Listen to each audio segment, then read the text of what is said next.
आज अपन करेंगे राजस्थान कला एवं संस्कृति का लास्ट टॉपिक। पूरे 17 के 17 टॉपिक अपने हो चुके हैं, प्लेलिस्ट में चेकआउट कर लेना।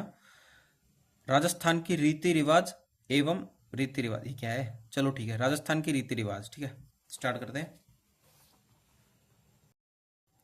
राजस्थान की प्रथाएं एवं रीति रिवाज। पहली अपनी नाथा प्रथा। यह भीलों एवं अन्य आदिवासी जातियों में प्रचलित प्रथा है जिसमें पत्नी अपने पूर्व पति को छोड़कर अपनी पसंद के किसी अन्य पुरुष के साथ जीवन व्यतीत करती है, नाथा प्रथा। फिर है केसरिया।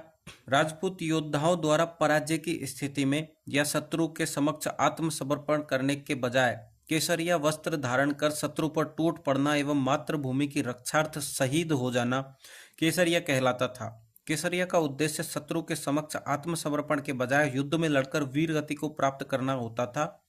तीसरा है अपना जोहर।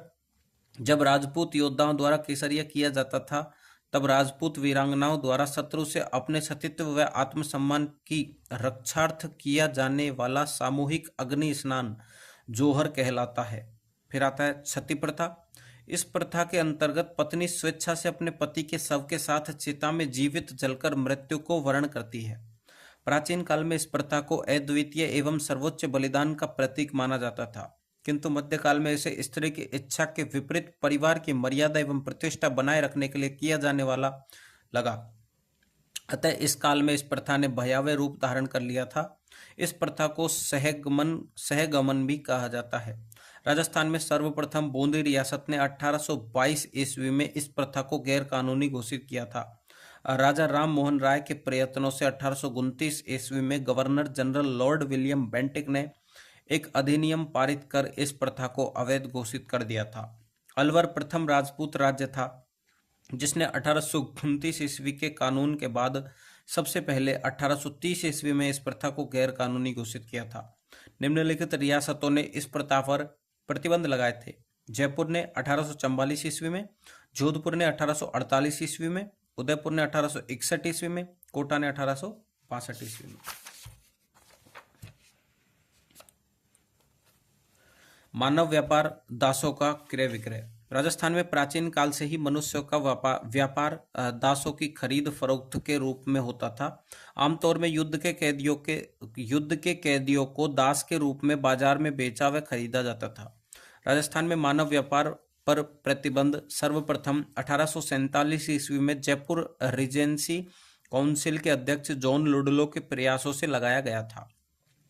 उदयपुर में 1863 ईस्वी में एवं कोटा में 1867 ईस्वी में इस प्रथा को गैर कानूनी घोषित किया गया था। छठी अपनी समाधि प्रथा।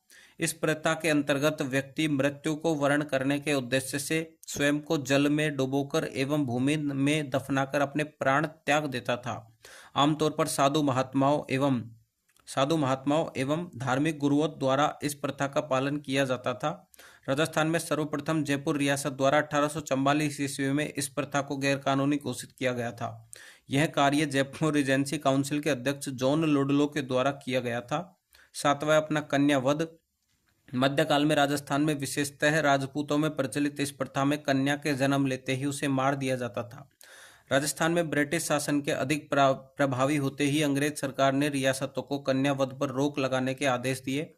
कैप्टन हॉल ने केंद्र शासित क्षेत्र मेरवाड़ा की मेर पंचायत में इस प्रथा पर प्रतिबंध लगवाया था।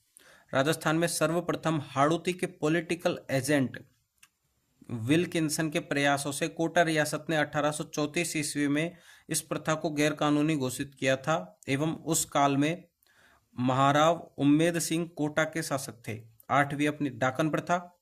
इस प्रथा में स्त्रियों को डाकन होने के संदेह में शारीरिक एवं मानसिक यातनाएं व निर्मम अत्याचार किए जाते थे। कई मामलों में डाकन होने के संदेह की स्थिति में स्त्रियों को मार भी डाला जाता था। राजस्थान में कई जातियों विशेषकर मीणा एवं भील जातियों में यह प्रथा अधिक प्रचलित थी।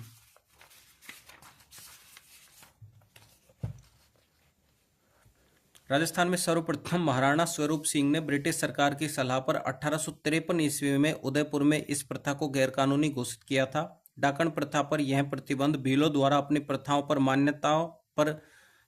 व मान्यताओं पर अंग्रेजी हस्तक्षेप के रूप में माना गया।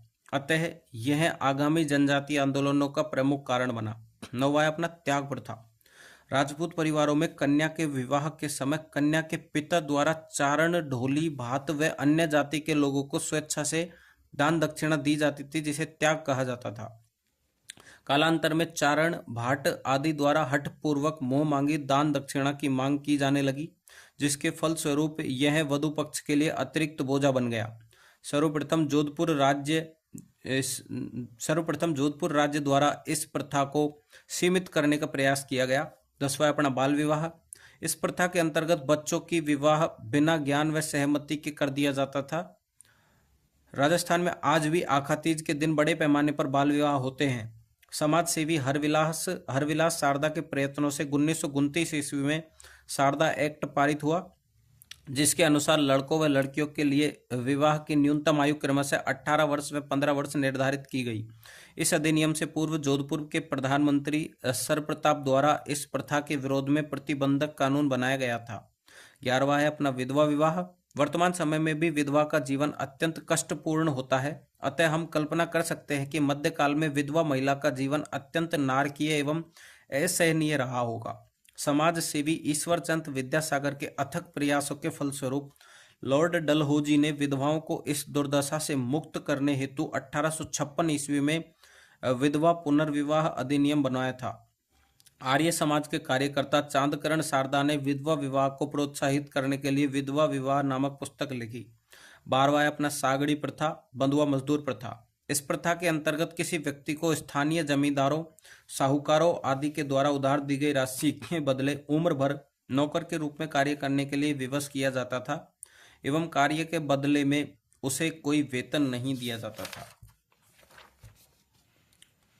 1961 ईस्वी में राजस्थान सरकार ने सागड़ी निवारण अधिनियम पारित करके बंधुओं मजदूरों को पूंजीपति जमींदारों व महाजाओं के चुंगल से मुक्ति दिलवाने का प्रयास किया था।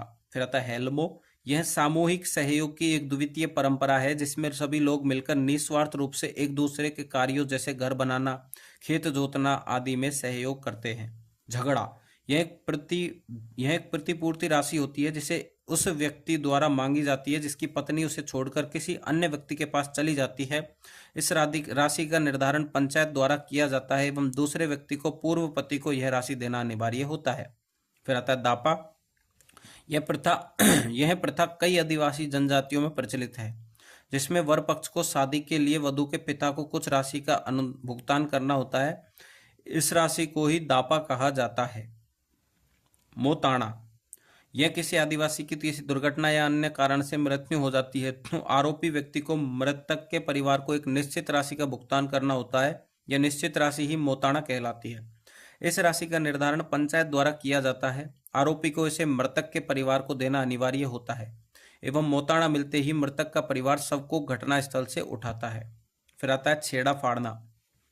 यह प्रथा आदिवासियों द्वारा तलाक लेने का एक तरीका है, जिसमें आदिवासी व्यक्ति पंचायत के सामने अपनी पत्नी की साड़ी एक हिस्सा फाड़ता है एवं ऐसा करना पति द्वारा अपनी पत्नी का त्याग करना समझा जाता है। फिर आता है नातरा और आना। आदिवासियों में विधवा स्त्री का पुनर्विवाह करना नातरा आना प्रथा कहलाती है। फिर आता है कूड़ की रस्म। यह सांसी जाति की एक रस्म है, जिसमें नवविवाहिता को विवाह उपरांत अपनी चारित्रिक पवित्रता की परीक्षा देनी होती है। फिर आता है टीका। विवाह निश्चित हो जाने पर लड़की के पिता या कन्या पक्ष की ओर से लड़के के लिए दिए जाने वाले उपहार टीका कहलाते हैं। फिर आता है रीत। विवाह निश्चित होने पर लड़के वालों की तरफ से लड़की को भेजे जाने वाले उपहार रीत कहलाते हैं। फिर आता है सामेला। विवाह के दौरान जब वर वधु को के यहाँ पहुंचता है तो वधु के पिता द्वारा अपने सगे संबंधियों के साथ वर पक्ष का स्वागत किया जाता है। इस प्रथा को सामेला कहा जाता है। फिर आता है पीठी। वर व वधु का सौंदर्य निखारने हेतु स्त्रियों द्वारा उनके शरीर पर लगाए जाने वाला हल्दी व आटे का ओबटन पीठी कहलाता है। फिर आता है फेरा। वर वधु परिणय सूत्र में अग्नि के समक्ष 7 फेरे लगाकर एक दूसरे को 7 वचन देते हैं। फिर आता है सीख। विवाह बाद वर वधु एवं बारातियों को उपहार देकर विदा किया जाता है। इन उपहारों को सीख कहा जाता है। ओलंदी। नव वधु के साथ जाने वाली लड़की अथवा स्त्री को ओलंदी कहा जाता है। फिर आता है जानोटन। विवाह के दौरान वर पक्ष की ओर से दिया जाने वाला भोज जानोटन कहलाता है। फिर आता है मौसर। मृत्यु भोज की प्रथा को मौसर कहा जाता है। कुछ व्यक्ति जीवित अवस्था में ही मौसर करते हैं, जैसे जोसर कहते हैं। फिर आता है मुगदड़ा। विनायक स्थापना के पश्चात भोजन पकाने के लिए काम में ली जाने वाली लकड़ियां मुगदड़ा कहलाती हैं। फिर आता है बड़ार का भोज।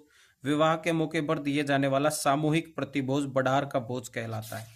ठीक है, तो अपने राजस्थान आर्ट एंड कल्चर पूरी तरीके से कंप्लीट हो चुके हैं।